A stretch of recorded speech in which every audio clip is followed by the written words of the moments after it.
Hello students, welcome to the एडुटाई की। So आज डे 14th है हमारा असम जीके का, जो असम डायरेक्ट रिक्रूटमेंट 2.0 जो एडीआरई 2.0 है उसके लिए जो हम सीरीज चला रहे हैं उसका।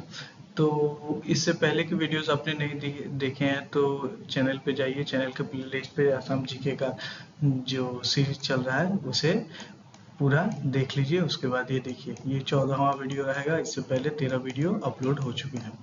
चलिए क्वेश्चन नंबर 223 पे आते हैं। क्वेश्चन है which Assamese writer is also known as Upanyas Samrat. तो ठीक है, उपन्यास सम्राट किस असमीज राइटर को कहते हैं? तो पूछ रहा है कि उपन्यास सम्राट किस असमीज राइटर को कहते हैं। ठीक है, तो इसको याद करने के लिए देखिए, सम्राट का बात है ना। सम्राट, साउथ इंडियन का सम्राट, फिल्म का सम्राट कौन है? रजनीकांत। रजनीकांत है ना। तो उससे याद रखिए कि आसामीज लिटरेचर में उपन्यास सम्राट किसे कहते हैं? रजनीकांत बोरदोलोई को। रजनीकांत बोरदोलोई। तो सम्राट कौन है? उपन्यास सम्राट रजनीकांत बोरदोलोई। चलिए नेक्स्ट क्वेश्चन पे आते हैं। Question number 224। क्वेश्चन है who is also known as Bhavani Kunwar in SMS literature. तो भावनी कुंवर एसएमएस लिटरेचर में किसे कहा जाता है? आनंद चंद्र अग्रवाला को। क्या किसे कहा जाता है? आनंद चंद्र अग्रवाला को क्या कहा जाता है? भावनी कुंवर। चलिए क्वेश्चन नंबर 225 पे आ जाते हैं। क्वेश्चन है who is appointed as first ever sports ambassador of Assam। तो पहली बार किसे असम में स्पोर्ट्स एम्बेसडर के रूप में असम स्टेट का नियुक्त किया गया?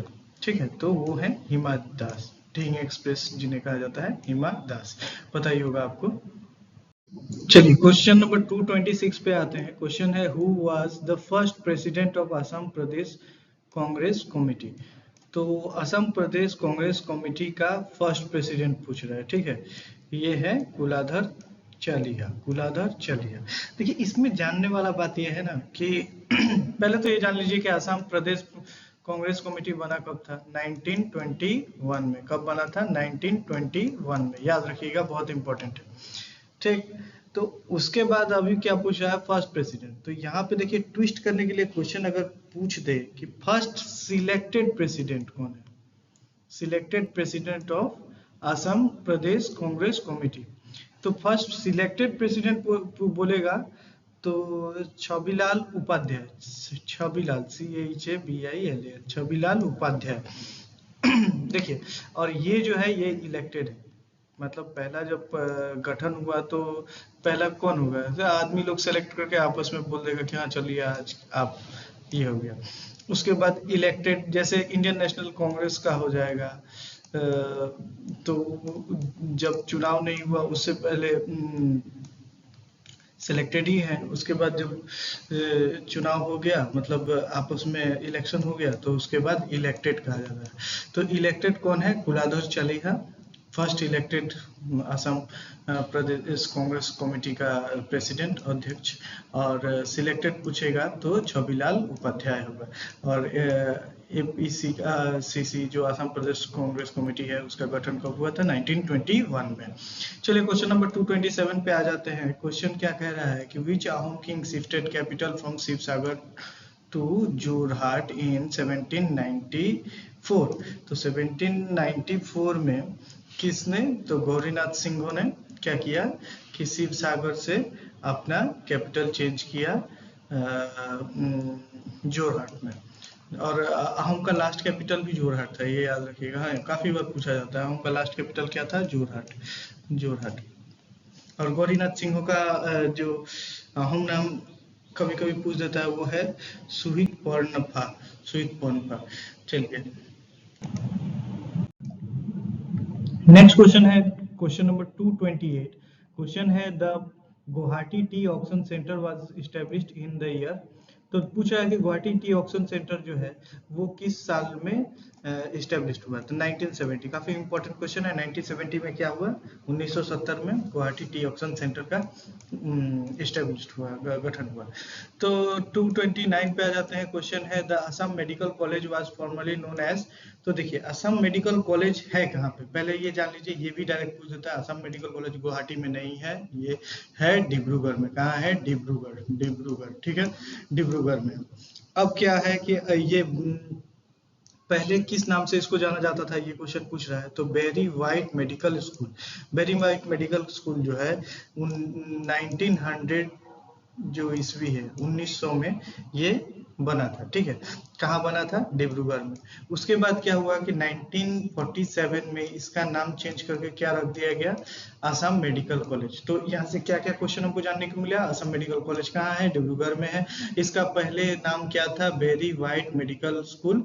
और ये कब गठन हुआ था, वो बेरी वाइट मेडिकल स्कूल का 1900 में, सन 1900 में। और इसका नाम चेंज हुआ 1947 में, असम मेडिकल कॉलेज नाम दे दिया गया इसको।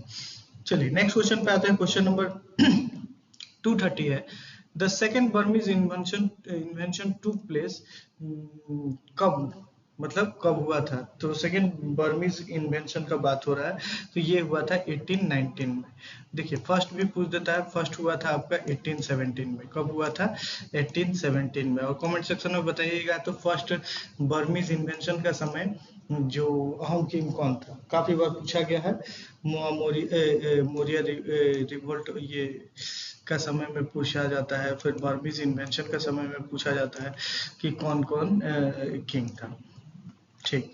तो एक मोरिया रिवोल्ट का समय, पहला बार जब मोरिया रिवोल्ट हुआ तब कौन था, वो याद रखना है आपको। और बर्मीज इन्वेंशन जब हुआ पहला वाला तब कब हुआ। तो यहाँ से क्या हम बता रहे हैं कि पहला वाला आपको 1817 में हुआ, 1819 में सेकेंड बर्मीज इन्वेंशन हुआ असम का तरफ। चलिए क्वेश्चन नंबर 231 पे आ जाते हैं। क्वेश्चन है, the total number of Rajya Sabha seats in Assam. तो total number of Rajya Sabha seat Assam के में कितना है, 7 है। कितना है, 7 में। और लोकसभा सीट पूछेगा तो कितना आंसर होगा, 14। ध्यान से सुनिएगा, 14। अभी अभी लोकसभा का इलेक्शन हुआ, तो असम में कुल कितना सीट है लोकसभा का, 14। राज्यसभा का सीट कितना है, 7। और असम लेजिस्लेटिव असेंबली में, जो असम का विधानसभा है उसमें कितना सीट है टोटल, 126। कितना है, 126। चलिए ये तीनों चीज याद रखिएगा। चलिए क्वेश्चन नंबर 232 पे आ जाते हैं। क्वेश्चन है, the Nobel Abhijatri was written by. तो अभिजात्री नोबेल, देखिए नोबेल में कोई ट्रिक और समझाने का बात नहीं है, आपको अल्टीमेटली याद ही रखना होगा। तो अभिजात्री पूछ रहा है नोबेल किसने लिखा है, तो निरुपमा बरगोहाई ने लिखा है। किसने लिखा है, निरुपमा बरगोहाई ने क्या लिखा है, अभिजात्री नोबेल लिखा है। चलिए क्वेश्चन नंबर 233 पे आ जाते हैं। क्वेश्चन है, the ancient Mahabhairav temple is located in which city. तो पूछ रहा है सीधा सीधा बात कि महाभैरव टेम्पल असम में किस सिटी में लोकेटेड है, जो पुराना महाभैरव टेम्पल है, तो वो है तेजपुर में। कहाँ है, तेजपुर में। चलिए नेक्स्ट क्वेश्चन पे आ जाते हैं। क्वेश्चन नंबर 234 पे क्वेश्चन है, हालोदिया सोराय बौधन खाई won national film award for the best feature film in the year. तो पूछ रहा है, देखिए इससे बहुत क्वेश्चन बनता है। ये जो नॉवेल है इससे, और इससे जो मूवी बना है इससे इससे बहुत सारा क्वेश्चन बनता है। तो अभी हम इन सब क्वेश्चंस को देख लेंगे। पहले देखते हैं कि इसे बेस्ट फीचर फिल्म अवार्ड किस ईयर में मिला। तो ये है हमारा ईयर 1988 में। अब आते हैं इससे रिलेटेड क्वेश्चन जो एग्जाम में पूछे जाते हैं। तो सबसे पहला बात है कि हालोदिया सोराय बोधन खाई जो है ये किसने लिखा है। तो इसके राइटर हैं होमेन बोरगोहाई। कौन है इसका राइटर, होमेन बोरगोहाई। याद रखिएगा, होमेन बोरगोहाई। दूसरा क्वेश्चन इससे क्या होता है कि हालोदिया सोराय बोधन खाई, ये इससे जो एसामीज फिल्म बना, इसको डायरेक्ट किसने किया। तो एसामीज फिल्म बना 1987 में, जो डायरेक्ट किया आपका झुनू बरुआ ने। किसने, झुनू बरुआ। झुनू बरुआ ने इसे डायरेक्ट किया। तो देखिए पहला क्वेश्चन होमेन बोरगोहाई ने लिखा, उससे जो मूवी बना 1987 में, वो डायरेक्ट किसने किया, झुनू बरुआ ने। और इस मूवी को जो नेशनल फीचर फिल्म अवार्ड मिला है वो कब मिला, 1988 को। तो ये याद रखिएगा, ये चीज ये काफी इंपॉर्टेंट है।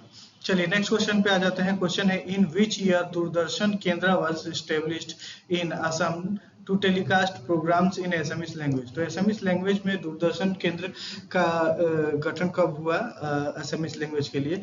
1991 में। 1991 में असम में कब असम में दूरदर्शन केंद्र का एस्टेब्लिशमेंट हुआ to telecast program in Assamese language? 1991, याद रखिएगा 1991। चलिए नेक्स्ट क्वेश्चन पे आ जाते हैं। क्वेश्चन है 236। क्वेश्चन क्या कहता है? Who has designed the pike system in Ahom kingdom. तो अहोम किंगडम में देखिए एक पाइक सिस्टम था, तो पूछ रहा है इसको किसने चलाया था, मैंने डिजाइन किया था। तो इसको डिजाइन किया था कि मामुई तामुली बोरबोरुआ। मामुई तामुली बोरबोरुआ। बोरबोरुआ इनका टाइटल है, मामुई तामुली बोरबोरुआ। इन्होंने पाइक सिस्टम ये किया था। पाइक सिस्टम से कुछ बात बताते हैं हम। देखिए पाइक क्या था ना, पाइक जो अहोम का समय, ठीक है, अहोम के समय पाइक सिस्टम चलता था। तो उसमें क्या था कि 15 से 50 साल का जो यंग माने यंग 15 से 50 साल का जो भी आदमी है वो पाइक में आएगा। वो लोग का 4-4 का ग्रुप बना दिया जाएगा, ठीक है। वो और अलग अलग खेल्स में उनको डिवाइड, खेल्स में कहने का मतलब अलग अलग चीज में उनको लगा दिया जाएगा। और उनसे सर्विसेज कौन लेगा? स्टेट लेगा, मतलब माने किंगडम लेगा। तो सरकार माने जो राज्य है वो क्या करेगा, वो 15 से 50 साल वाला को पाइक बना देगा। ये नेसेसरी था, बनना ही पड़ता। और उनको अलग अलग ग्रुप्स में डिवाइड करके और अलग अलग सर्विसेज डिपार्टमेंट में डाल दिया जाता था और सर्विसेज लिया जाता था स्टेट के लिए। इसमें बहुत सारा था, जैसे कि बहुत सारे जो देवालियाज है, कोई कोई जो मैंने मंदिर में काम करते हैं उन लोगों को छूट था पाइक सिस्टम से। कुछ पैसा दे के भी पाइक सिस्टम से आप पाइक नहीं बन सकते थे। तो ये सब है, ये मैं जब ब्रीफ लेक्चर दूंगा असम हिस्ट्री का तो उसमें क्लियर करा दूंगा आपको। अभी जान के चलिए क्या है कि पाइक सिस्टम किसने डिजाइन किया था? मामुई तामुली बोरबोरुआ ने। चलिए नेक्स्ट क्वेश्चन पे आते हैं। क्वेश्चन नंबर 237 है Shilabhadra was pen name of which famous Assamese writer. तो शिलभद्र किसका पेन नेम है? मतलब शिलभद्र का निक नेम भी बोल रहा है, तो वो है रेवती मोहन दत्ता चौधरी। रेवती मोहन दत्ता चौधरी काफी इंपॉर्टेंट क्वेश्चन है। रेवती मोहन RMD याद कर लीजिए, RMDC। तो इसको शिलभद्र इनका नाम था, ये याद रखें। Revati Mohan Dutta Choudhury the pen name of Shilabhadra. Shilabhadra का उनका पेन नेम था। चलिए क्वेश्चन 238 पे आ जाता है। क्वेश्चन है इन विच सिटी। देखिए इंपॉर्टेंट क्वेश्चन है, in which city the first CNG station of Assam is inaugurated. तो असम का पहला CNG स्टेशन किस सिटी में इनॉग्रेट किया गया? ये किया गया डिब्रूगढ़ में। डिब्रूगढ़ में क्या है, अभी थोड़ा देर पहले मैंने बताया था, असम मेडिकल कॉलेज, जिसका पहला नाम क्या था? Berry White medical school. चलिए नेक्स्ट क्वेश्चन पे आ जाते हैं। Question number 239, the range between Brahmaputra valley and Barak valley is. The range between Brahmaputra valley and Barak valley. देखिए ये है ऑलमोस्ट ऐसा है असम का मैप। ये ब्रह्मपुत्र नदी है, तो ये रीजन आपका ब्रह्मपुत्र वैली हो जाएगा। इधर आपका बराक वैली हो, तो इन दोनों के बीच में जो ये वाला हिस्सा है ना, ये हिस्सा जो है पूछ रहा है कि आपको कौन सा सेपरेट करता है, मना अलग करता है। ये बोल रहा है बराइल रेंज। बराइल जो रेंज है वो ब्रह्मपुत्र वैली और बराक वैली को अलग करता है। बराक वैली में कुल कितने डिस्ट्रिक्ट हैं ये मैंने बताया है, बताइएगा कौन कौन सा डिस्ट्रिक्ट है। क्या सिलचर डिस्ट्रिक्ट नहीं है, ये याद रखिएगा, सिलचर नहीं है। बाकी तो आपको पता ही है, काछाड़ करीमगंज और हैलाकंदी। चलिए नेक्स्ट क्वेश्चन पे आते हैं। क्वेश्चन नंबर 240 है which company wins the bid for lease to privatize Lokpriya Gopinath Bordoloi international airport for next 50 years. तो किस कंपनी ने बीट जीता है? ये लीज ले लिया, 50 सालों के लिए लीज पे ले लिया हमारा जो गुवाहाटी का लोकप्रिय गोपीनाथ बरदलै इंटरनेशनल एयरपोर्ट है उसे। तो ये है अडानी पावर, काफी अभी नाम में है अडानी पावर। चलिए नेक्स्ट क्वेश्चन तो खत्म, आज का क्वेश्चन कंप्लीट कर लिए हैं। चलिए तो please do like share and subscribe एडुटाई की, और सब्सक्राइब कीजिए। सब्सक्राइब आप लोग बहुत कम कर रहे हैं, वीडियोस देख ले रहे हैं लेकिन सब्सक्राइब नहीं कर रहे हैं। तो और नेक्स्ट अब मेरा इंग्लिश का भी वीडियो आ जाएगा, इंग्लिश का जो ADRE के स्पेसिफिक वीडियोस हैं जो इंग्लिश सेक्शन का। तो होपफुली सब्सक्राइब कीजिए, लाइक कीजिए, सब्सक्राइब कीजिए हमारा चैनल। Thank you.